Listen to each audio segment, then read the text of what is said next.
these synthetic ice tiles. Let me tell you all about it. So let's start with the exact setup I have. These are the regular synthetic ice tiles that, again, as I mentioned, I ordered from HockeyShot.ca. I paid for them with my allowance. They didn't give them to me for free or ask me, pretty please make a video, say nice things. So this is a genuine review. I just got the regular thickness. There's like a pro thickness or a little bit thicker, but they were more expensive and I was too cheap to buy them, so I bought the cheap ones.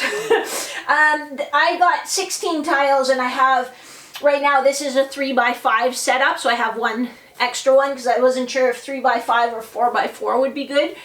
I could see myself ordering another 4 so that I could make it 4x5 and just have a little extra wiggle room, but this actually works really well. I think they were in the neighborhood of around, for all of them, I think it was around $300, like 300 and something dollars. So not cheap, not out of this world, and if you're comparing it to buying like a ultra slide board or something, you know, it's something you can take into account. Now, when I first set them up, it's a concrete floor down here in the lab, and it felt like I was skating on ice that was on top of ice. And it was, so anytime even if I'd walk on this thing, it would slide so much. So then I asked Goalie Training Lab, shout out Academy goalie Julia Dare, who's posted videos of her using them.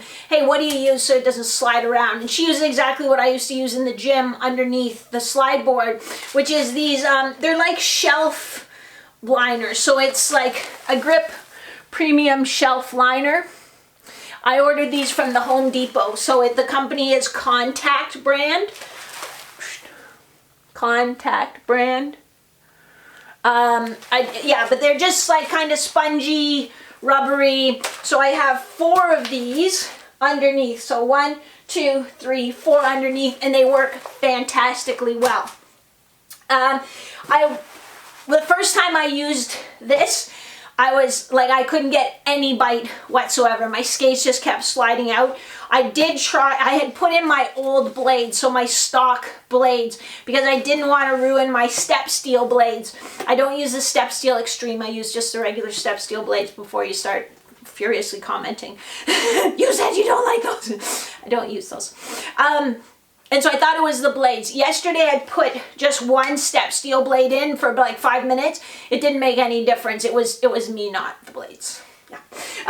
Okay, so let me get geared up and then we'll hop on and go for a rip. I'm wearing my Warrior knee pads because the first time I went on, I thought, oh, maybe I don't know why I thought maybe I wouldn't wear them, but I could really feel it in my knees and my hips because it's exactly the same as being on the ice. So I popped them on. It feels like home. It's what it feels like. Get my blades on, trying not to cut the turf.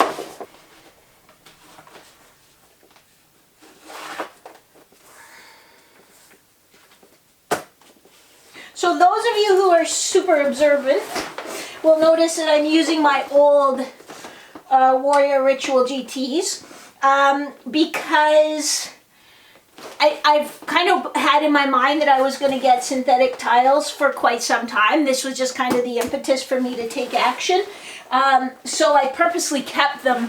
Not that I don't see any negative impact on them, except that, and I'll tell you more at the end, you'll get like the little shavings all over your pads. I don't know that it's going to increase the wear and tear on them in a negative way, but that's why I kept these pads, and that's why I'm using them. So I kind of hinted at it before, but the first time I tried to use them, that's pretty much what it looked like.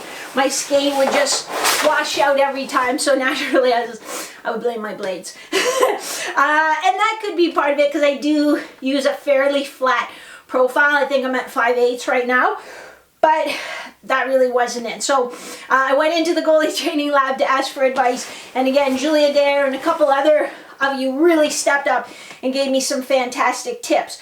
But I think the ones that really helped, Julie said to, almost give it a second to establish that bite, to feel that bite, or, as she said, to let your blade melt into it. Obviously it doesn't melt, we know that, but that really helped. And then also I played around a bit on her advice, and intuitively it made sense. Like, well, what if I push a little more from the front third or the back third and just play around with that? And not to teach bad habits, but just to see if we can get more purchase. And I think that definitely helped a little bit too. A couple other tips people gave that I haven't tried. They said you can mop it down with a little water first, will help it slide better. Or I guess there's a spray that you can put on it, but I didn't really want to introduce anything to it yet. I wanted to figure out how to use it better. So after, this will be my third time on. So the first time was hopeless. I just thought it wasn't going to work at all. Like I would just raffle them off in a contest. Then the second time it got a little bit better. I spent probably 30 minutes on it yesterday, and from 5 minutes to 5 minutes to 5 minutes, it got better and better and better. One of the little wrinkles with my setup here is that the floor in the lab is not level. So there's a little divot here, which means that some of the joints are raised a little bit, or when I skate over them, they're raised a little bit.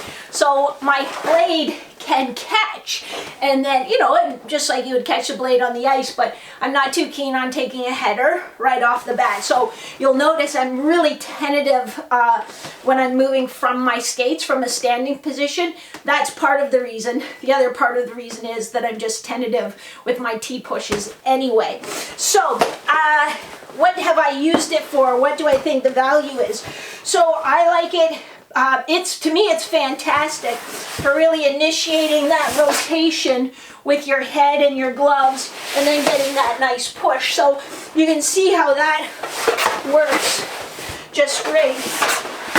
We're not going to slide the way we would on the ice, but I can practice that, and you can see, hey, I lose my balance a little bit. Again, to me, that's a magnifier of things that I'm doing wrong.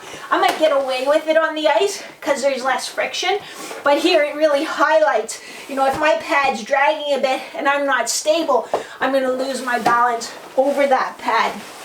One area where I feel I really struggle on the ice is recovering to my skates from my butterfly with speed and power. I did a video the other couple weeks ago where it was like, I saw myself on a video when I was doing a session with Steve McKeegan, and it looked like I stood up and then I pushed and came down, and that's like, oh no, that's not what it looks like in Maria Land. So so with this I can really work on getting that quick powerful push and that recovery, and then coming back down.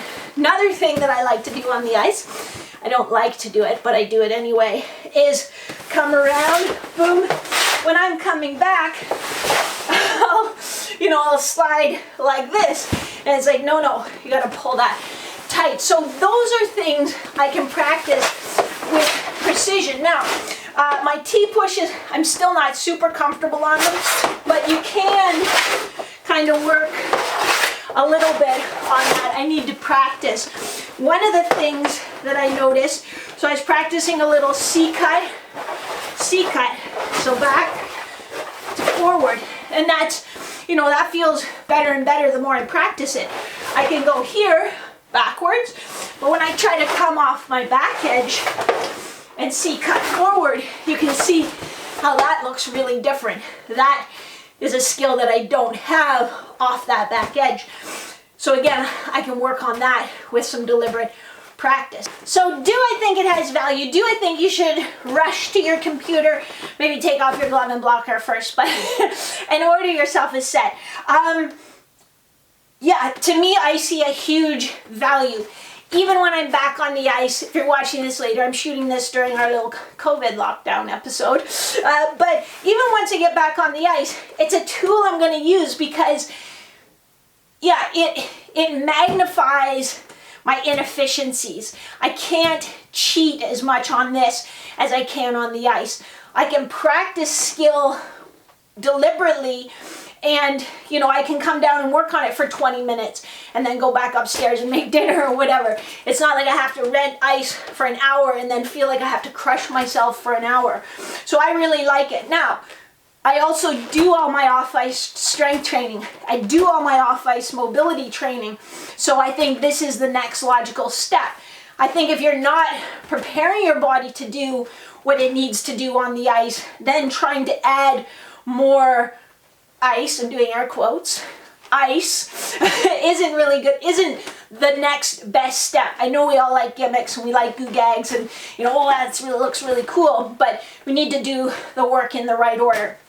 But I'm really pleased. One of the coaches actually in the goalie training lab, and I'm sorry I forget your name, but you are super helpful. This coach works a lot with synthetic ice, and what they said was also once it gets stuffed up a little bit, it actually gets better. You get more bite, and that is definitely true. So when you first get it, it might feel impossible. Take a second to set your blade, let it melt in, as Julie said.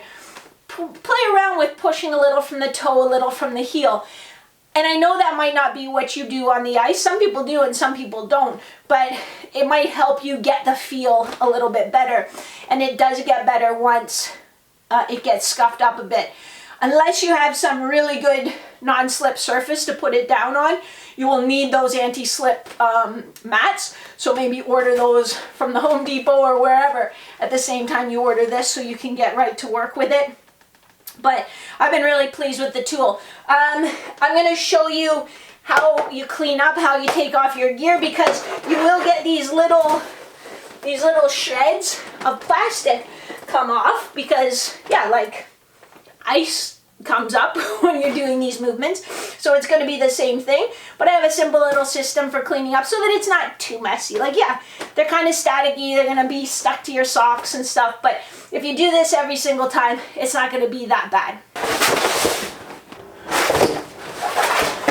So the other thing you might want to order at the same time is a little dustpan combo, comme ça. So this is how I take off my gear to try to minimize the mess. So when I take my pad off, then I just give it a little brush down. Because again, these little bits of plastic will kind of stick there staticky. Gong.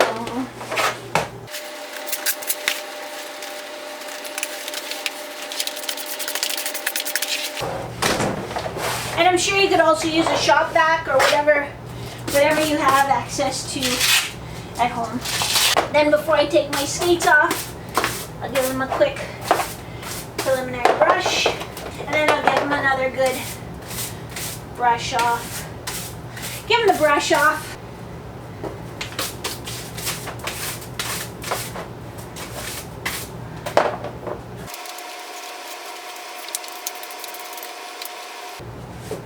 And then brush off the whole board.